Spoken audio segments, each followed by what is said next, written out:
دي بنت انا، لا دي بنت انا، خناقه بين اتنين ستات وانا في النص. انا قلت الادب. طب وحياة امي وامك يا ربي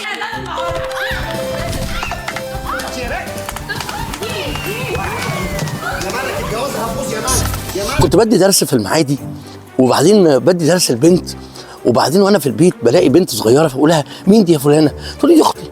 مامتها ماسكاها وبتحضنها وتوكلها، بتعملها معامله حلوه قوي.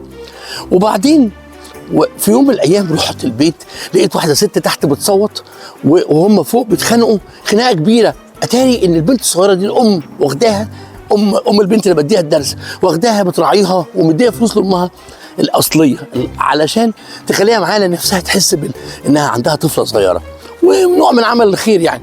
بس جينا في مرحله ان الست تحت تقول لها عايزه بنتي، تقول لها لا مش هديها لك.